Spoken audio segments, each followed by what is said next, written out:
Kami buka hati kami bagi firman Tuhan dalam nama Yesus. Sama-sama katakan amin, amin. Tepuk tangan buat Tuhan Yesus. Silakan duduk, shalom. Apa kabarnya? Luar biasa ya, walaupun lagi ada masalah. Tetap luar biasa. Ini karena dingin atau apa ya? Walaupun ada masalah tetap luar biasa. Kenapa begitu? Karena kita punya Tuhan yang luar biasa. Iya, hari ini saudara saya mengambil firman Tuhan dari Mazmur 37 ayat yang kelima. Mazmur 37 ayat yang kelima. Mazmur 37 ayat yang kelima kita baca bersama. Iya, kita baca bersama, yuk berdiri, baca bersama 1, 2, 3. Serahkanlah hidupmu kepada Tuhan dan percayalah kepadanya dan Ia akan bertindak. Sekali lagi 1, 2, 3. Serahkanlah hidupmu kepada Tuhan dan percayalah kepadanya dan Ia akan bertindak. Ayat yang ke-6 baca, ayat yang ke-6. 1, 2, 3. Ia akan memunculkan kebenaranmu seperti terang dan hakmu seperti siang. Sampai di situ, amin. Silahkan duduk. Bapak Ibu, firman Tuhan berkata hari ini kita harus belajar percaya kepada Tuhan. Bukan hanya percaya, tapi mempercayakan hidup kita kepada Tuhan. Ayat ini berkata, percayalah kepada Tuhan, serahkanlah hidupmu kepada Tuhan dan percayalah kepadanya dan Ia akan bertindak. Kebanyakan dari orang Kristen hari ini hanya menyerahkan hidupnya sama Tuhan, tapi tidak percaya sama Tuhan. Kita ini harus dikatakan menyerahkan hidup kita dan percaya kepada Tuhan. Barulah Tuhan akan bertindak dalam hidup kita. Jangan jadi Kristen yang biasa-biasa. Jangan jadi Kristen yang normal.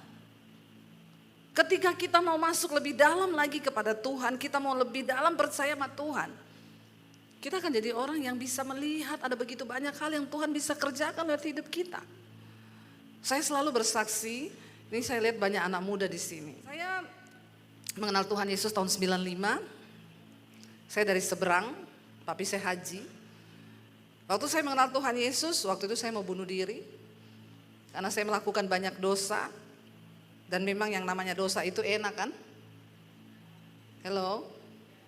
Menurut kalian dosa enak apa enak? Yang bilang dosa enak angkat tangan. Yang bilang tidak enak angkat tangan. Yang bingung angkat kaki. Semua bingung ini ya. Dosa enak apa enak? Nggak usah pura-pura. Bilang aja dosa itu bertobat kau. Memang dosa itu enak. Kenapa? Karena untuk berbuat dosa kita nggak perlu bergumul toh. Mau marah marah aja. Enak toh? Tapi hidup kudus itu enggak enak. Karena untuk hidup kudus kita harus bergumul. Enggak boleh marah. Enggak boleh bersinah. Bersinah itu enak enggak?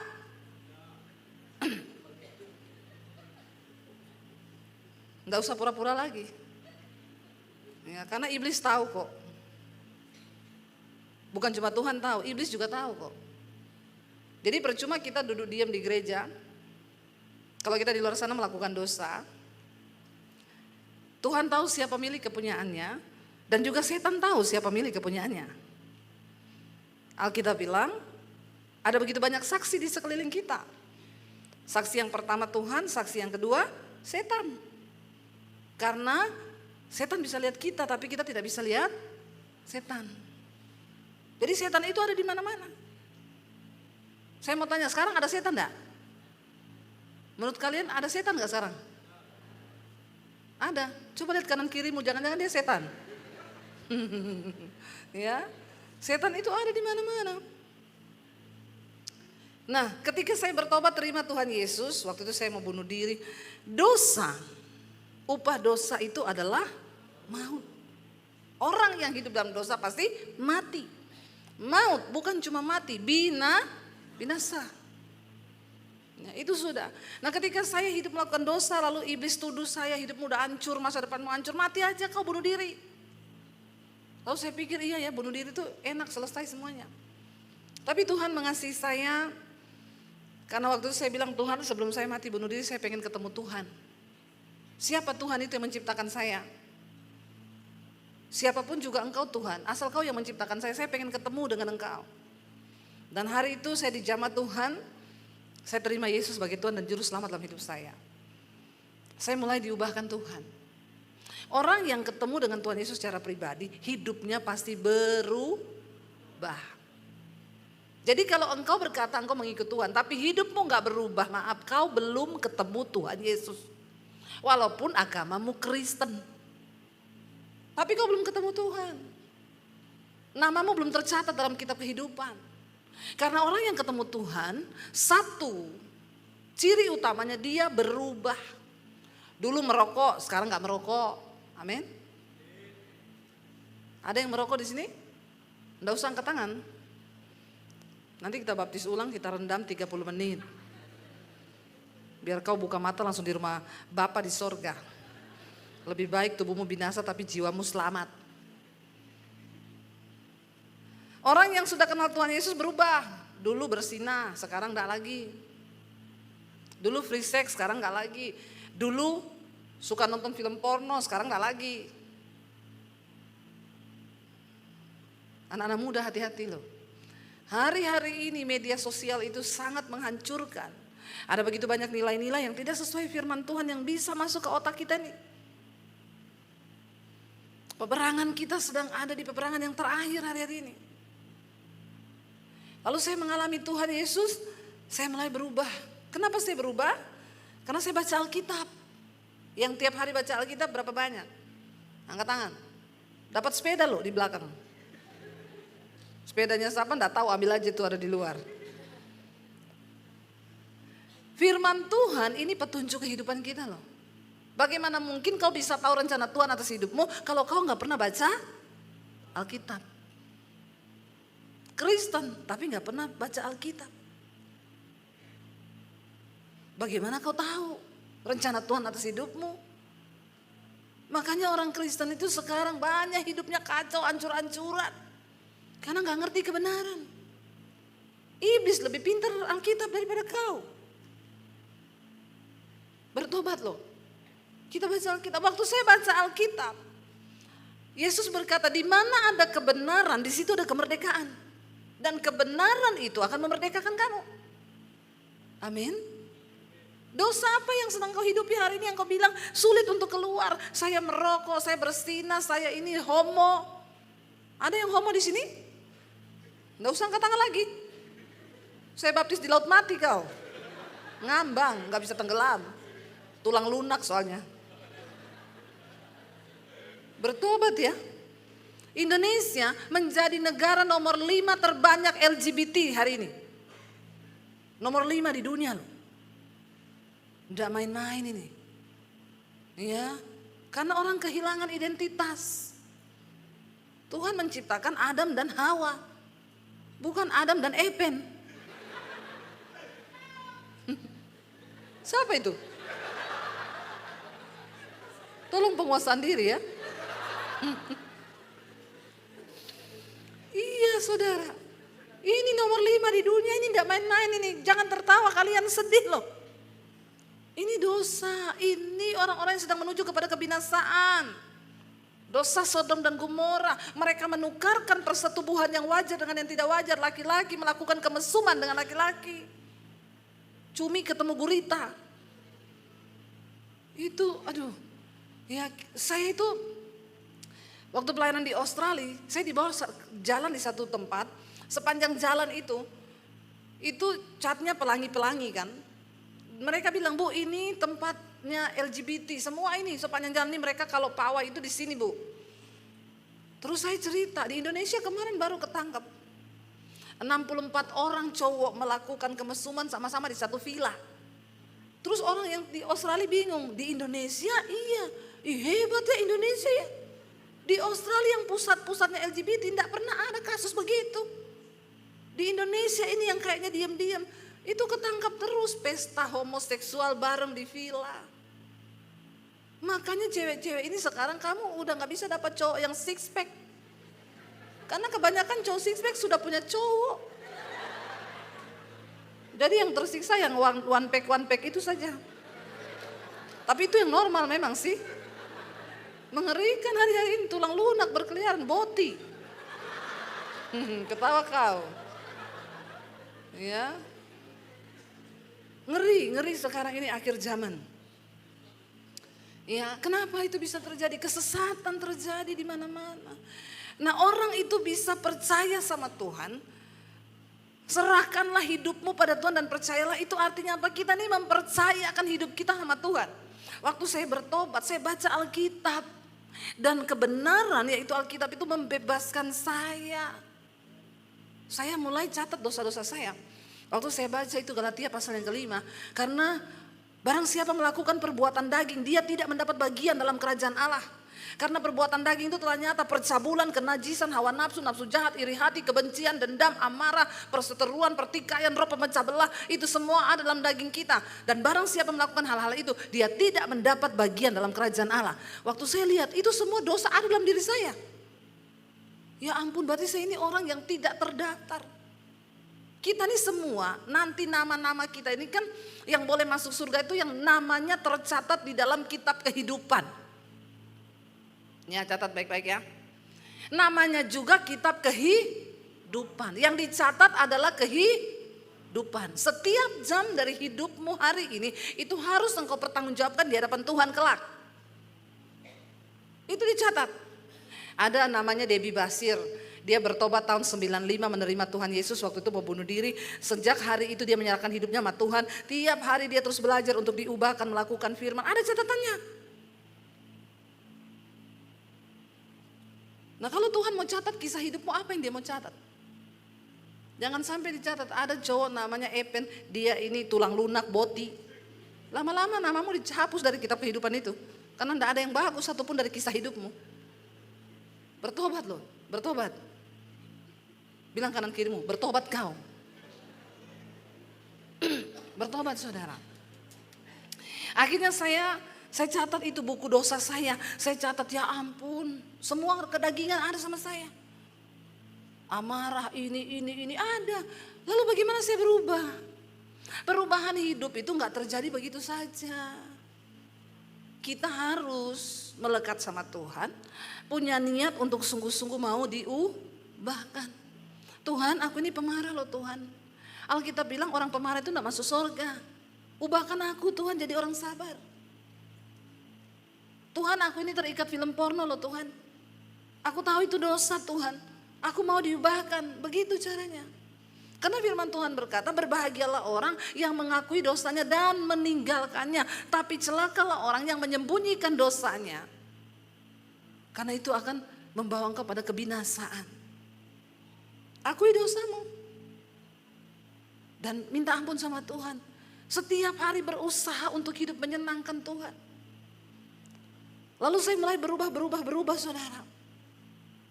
Orang yang mengalami Tuhan secara pribadi, hidupnya pasti berubah. Jangan sampai setan lebih beriman daripada kau. Banyak orang Kristen hanya berhenti dipercaya. Makanya kitab Yakobus bilang, engkau percaya hanya ada satu Allah saja, itu baik. Tapi setan juga percaya akan hal itu. Jadi kalau iman kita hanya berhenti dipercaya, berarti kita satu level sama siapa? Engkau percaya hanya ada satu Allah saja, itu baik. Tapi setan juga percaya. Berarti kalau engkau level imanmu cuma sampai dipercaya, berarti kau satu level sama?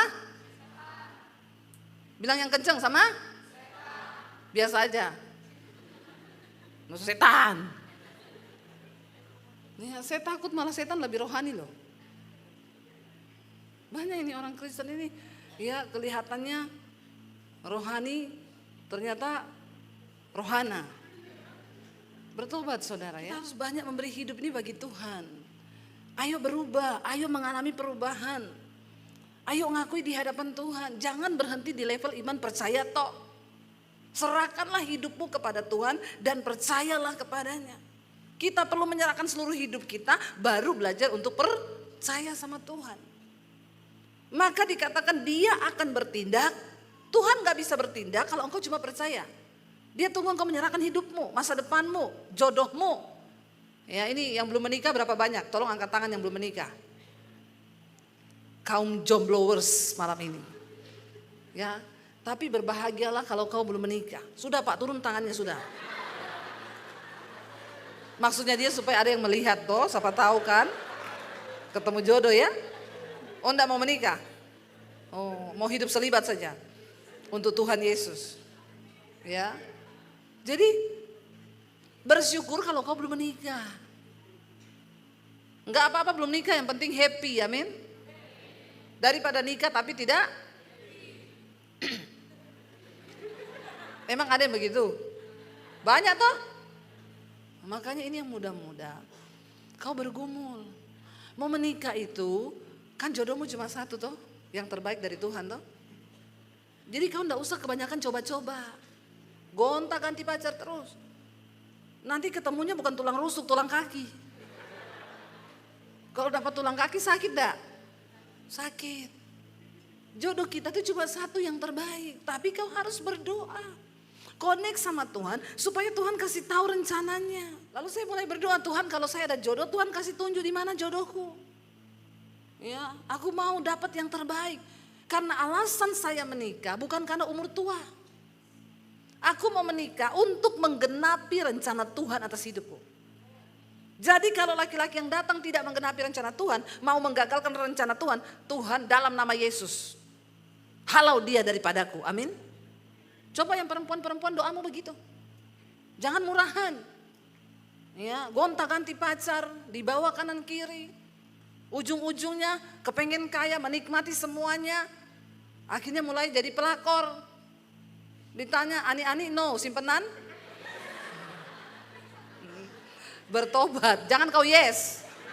Setan dua-dua itu. Ya, ani-ani no, simpanan yes. Ngapain lu mau simpanan? Ya. Podoa itu sama aja. Ayo kita jaga hidup kita dalam kekudusan. Sebab Tuhan punya rencana yang besar buat kita. Siapa yang bisa menggagalkan rencana Tuhan itu? Ya kita sendiri. Kalau setan memang sudah pasti pengen gagal. Tapi setan tidak akan pernah bisa menggagalkan rencana Tuhan atas hidup kita kalau kita tidak setuju dengan setan. Kita setuju dengan Tuhan. Saya hampir gagal rencana Tuhan. Tapi dulu saya hidup dalam dosa karena saya tidak mengenal Tuhan Yesus. Saudara ini kan mengenal Tuhan Yesus kan. Di tanganmu ada Alkitab, kau bisa belajar, kau bisa mengerti jalan Tuhan. Sayang kalau kau tidak baca Alkitab, dari mana kau tahu rencana Tuhan? Dari mana kau tahu tuntunan hidupmu? Alkitab ini penuntun jalan hidup kita. Lalu saya ketemu Tuhan Yesus, kalau saya tidak ketemu Tuhan Yesus malam itu, dan tidak menyerahkan seluruh hidup saya sama Tuhan, ya hari ini gak akan ada Debbie Basir yang seperti hari ini. Akhirnya saya percaya Tuhan, hidup saya berubah, keluarga saya bingung lihat saya berubah. Lalu saya mengakui bahwa saya sudah menerima Yesus sebagai Tuhan dan Juru Selamat. Papi saya marah, saya diancam mau dibunuh waktu itu. Tapi akhirnya papi saya bilang, percuma saya bunuh kamu. Karena imanmu tidak mati, yang mati cuma tubuhmu. Malam ini saya kasih kamu pilihan. Kalau kamu tak percaya Yesus, keluar dari rumah, jangan bawa ijazahmu. Saya melihat kamu keluar dari rumah gak bawa ijazah. Saya melihat Yesusmu kasih makan kamu pakai apa.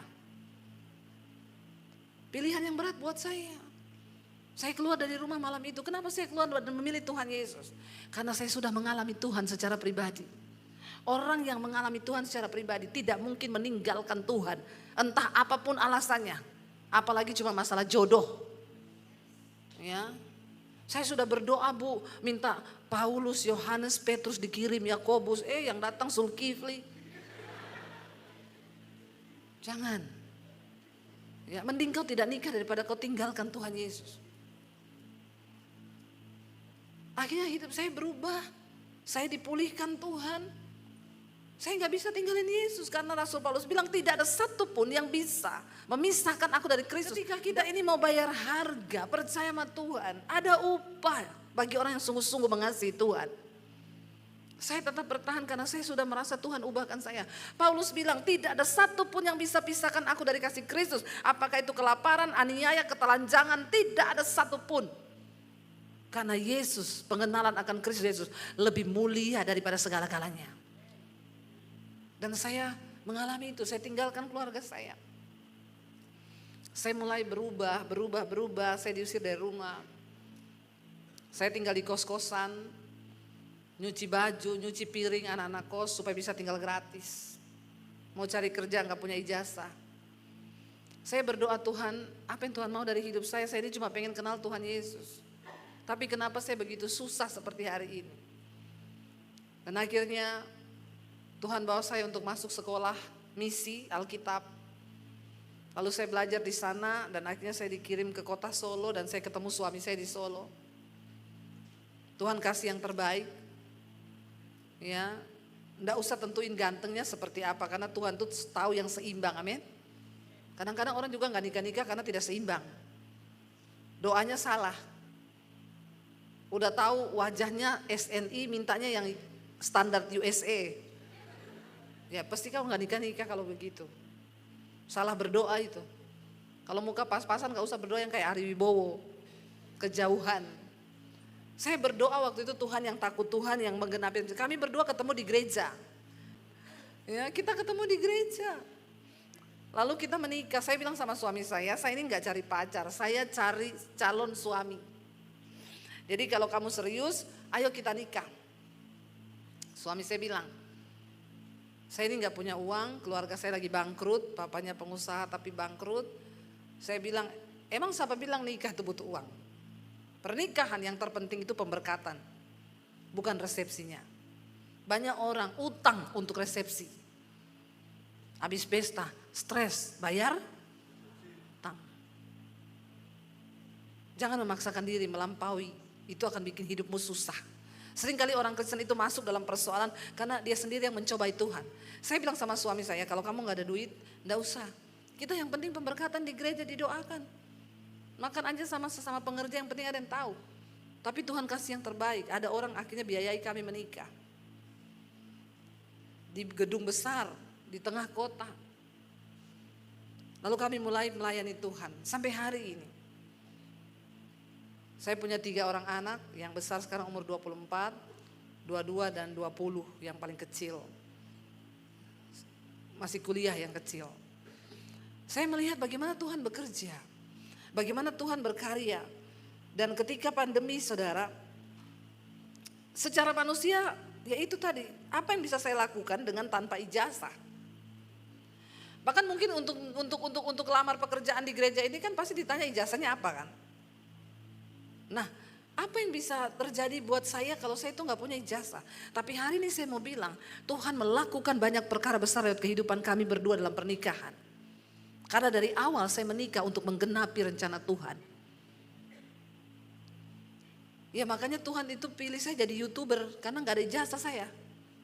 YouTuber itu gak butuh ijazah. Ketika tahun 2018 saya berdoa, Tuhan mau bawa kemana pelayanan kami? Lalu saya dapat suara Tuhan, ngomong-ngomong, saudara masih percaya gak kalau Tuhan itu bisa bicara?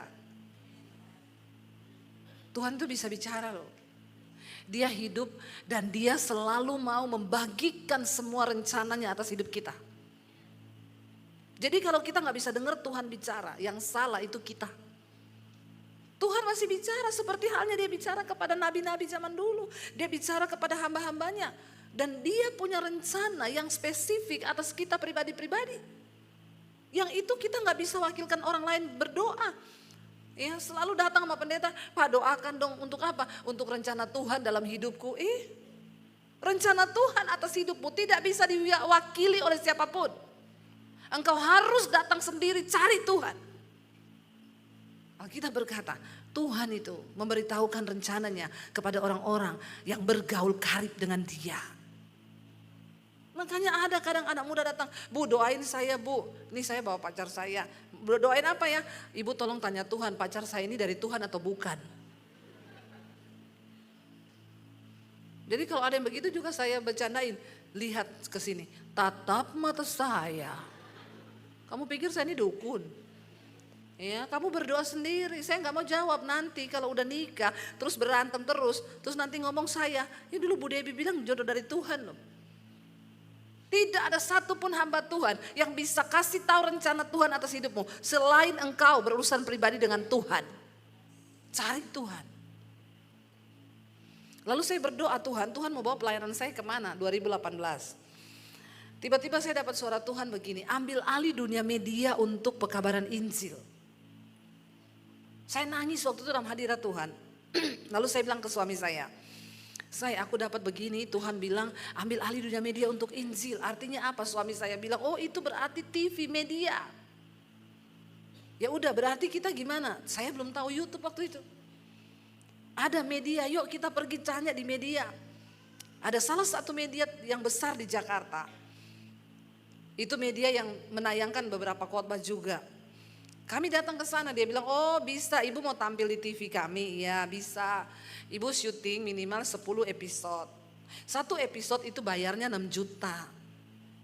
Jadi ibu harus bayar 60 juta untuk 10 episode. Saya tanya, itu sudah pasti tayang? Oh belum bu, nanti ada bagian yang lihat. Kalau layak tayang ditayangkan, kalau tidak juga di cancel. Loh jadi saya sudah bayar 60 juta, saya belum pasti tayang? Iya, langsung muntabir saya.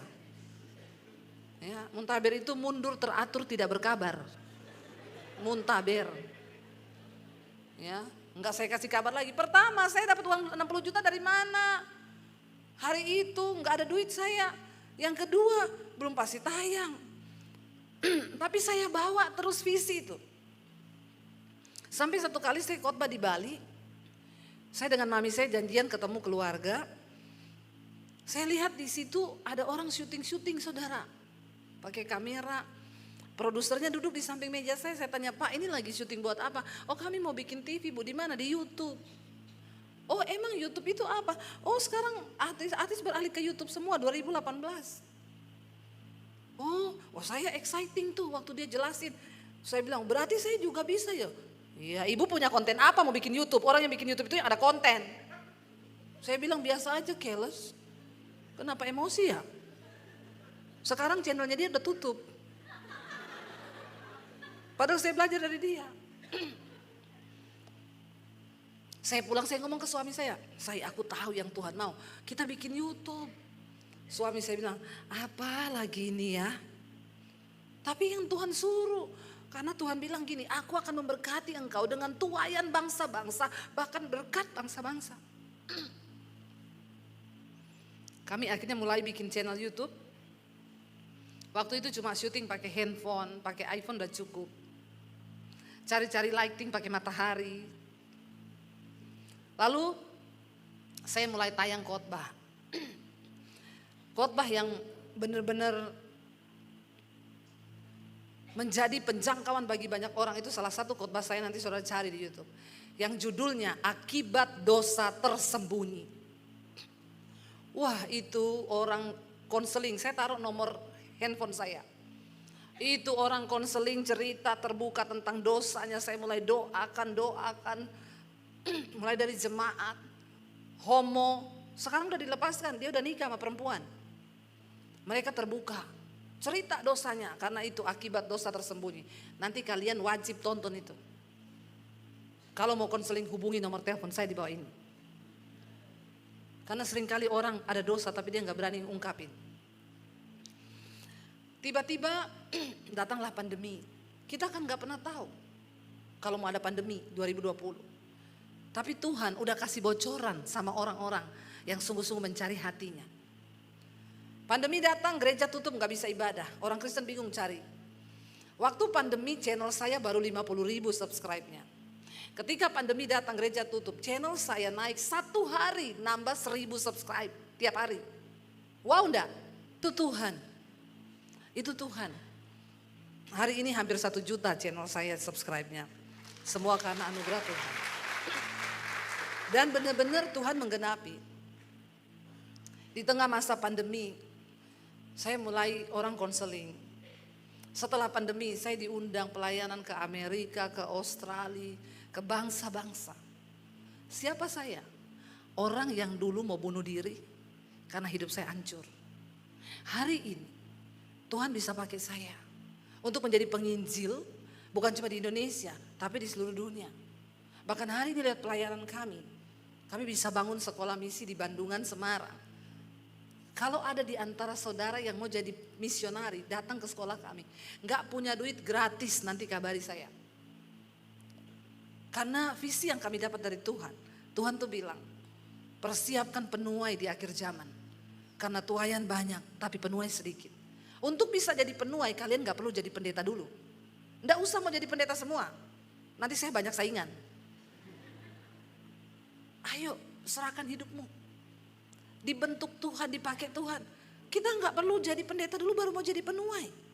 Tuhan sedang membangkitkan penuai-penuai di akhir zaman hari-hari ini. Tuhan berkati kami. Sehingga kami hari ini bisa menjadi berkat bagi pelayanan di desa-desa. Membangun banyak gereja-gereja yang hancur di desa-desa. Apa yang tidak mungkin bagi manusia? Saya ini orang yang diusir keluar dari rumah tidak bawa ijazah. Saya mau tanya, hari ini semua orang berlomba-lomba kuliah untuk cari yang namanya ijazah. S1, S2, S3, S21, S23 kayak Samsung sudah. Untuk demi cari masa depan yang katanya menurutmu itu masa depan. Saya cuma mau bilang, tanpa Tuhan, ijazah setinggi apapun yang kau pegang di tanganmu tidak akan pernah berarti. Hari-hari di dunia berubah begitu cepat. Kau baru kuliah, yang dipecat sudah ratusan ribu orang yang kehilangan pekerjaan. AI, itu Hollywood bikin film udah gak pakai orang, pakai AI. Bahkan dia punya profil Instagram. Itu bukan manusia nyata. Sekarang iklan-iklan, orang udah gak pakai artis, pakai AI. Di Tiongkok bangun rumah sakit AI, udah gak usah pakai dokter. Semua teknologi yang bergerak. Ke depan semua keahlian manusia akan digantikan dengan teknologi. Terus bagaimana engkau yang tidak hidup, yang cuma pas-pasan skillnya, ya udah otaknya pas-pasan, skillnya pas-pasan, mager, kelamaan tidur, kayak keong racun. Terus berharap masa depanmu cerah begitu? Siapa yang mau buat? Walaupun kita nih otaknya pas-pasan, skillnya pas-pasan, kalau engkau menyerahkan hidupmu kepada Tuhan dan percaya kepada Tuhan, Dia Tuhan yang sanggup melakukan perbedaan antara orang yang sungguh-sungguh mencari Dia dengan yang tidak. Katakan, percaya sama Tuhan. Serahkan hidupmu sama Tuhan, anak muda. Ayo kita bangkit. Tuhan sedang cari orang-orang yang mau dipakai oleh Tuhan. Saya nih loh, bukti hidup. Bagaimana sesuatu yang tidak berarti bisa Tuhan bikin berarti. Kalau saya nggak ketemu Yesus, hari ini saya sudah mati dan tidak akan pernah ada Debbie Basir yang bisa menjadi berkat sampai ke bangsa-bangsa. Saya nggak lebih pintar dari saudara, saya nggak lebih hebat dari saudara. Cuma bedanya saya mau cari Tuhan hari itu. Saya bilang, Tuhan, sebelum saya mati bunuh diri, saya pengen ketemu Tuhan. Saya pengen ketemu Tuhan yang katanya menciptakan saya. Saya cuma mau tanya, ngapain kau kurang kerjaan ciptakan saya ke dunia? Cuma untuk saya bikin dosa dan saya akhirnya mau bunuh diri cuma untuk itu. Tapi waktu saya ketemu Tuhan, Dia ubahkan semuanya. Paradigma saya berubah, hidup saya berubah, cara pandang saya berubah. Saya mulai mengejar rencana Tuhan atas hidup saya. Dan ketika saya ketemu rencana Tuhan, saya melihat, wow, apa yang Tuhan buat. Hari ini firman Tuhan berkata, serahkanlah hidupmu kepada Tuhan dan percayalah kepadanya dan Ia akan bertindak. Ia akan memunculkan kebenaranmu seperti terang dan hakmu seperti siang. Tidak ada yang bisa merebut hak hidupmu dari Tuhan. Hari ini saya gak peduli apapun yang sedang saudara alami. Kuncinya cuma satu, ayo cari Tuhan. Serahkan hidupmu kepada Tuhan. Dan sungguh-sungguh percaya kepadanya. Kalau Dia menyertai hidupmu saudara, maka engkau akan melihat Dia melakukan sesuatu yang berbeda. Bangkit berdiri bersama